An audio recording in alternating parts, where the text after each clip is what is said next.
일제강점기 조선인 노동자 136명 등이 숨진 일본 조세이 해저 탄광.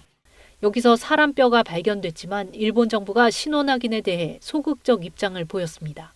朝鮮炭鉱の報道の落盤事故において犠牲になったすべての方々に心からお悔やみを申し上げます。その上で報道にある民間調査によって発見された骨とみられるものについては、現在、山口県警察において検査を行っていると承知をしております。山口県警察における検査の状況を見守りつつ、引き続き関係省庁において丁寧に状況を把握していく考えでございます。 일본 관방장관은 해저 유해 수색의 안전성에 대해서는 아직 전문가 의견을 확보하지 못했다고 덧붙였습니다. 앞서 일본 시민단체는 KBS에 한국인 잠수사가 희생자 유골 발굴 조사를 위한 안전 조치를 하던 중 갱도안에서 사람뼈로 추정되는 유골을 여러 개 발견했다고 밝혔습니다. 공개된 유골 가운데 가장 큰 것은 길이 42cm로 모임 측은 이 유골들을 경찰에 인계해 유전자 정밀 감정을 받을 예정입니다.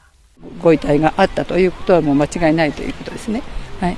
必ずご遺体はあるということを信じてですね、今日この日を迎えることができたなと。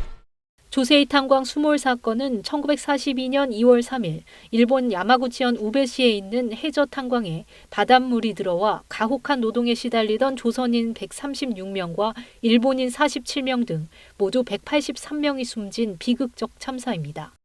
일본 정부는 유골의 매몰 위치가 분명하지 않고 안전성이 확보되지 않았다는 이유 등을 들어 희생자 수습과 사고를 둘러싼 진상규명에 나서지 않았습니다.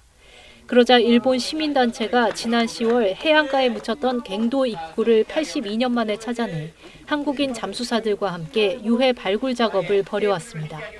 희생자 유족들은 이번에 발견된 유골의 신원이 확인될 경우 수몰 사고 83년 만에 유해 수습과 국내 반환 작업에 탄력이 붙을 것으로 기대했습니다.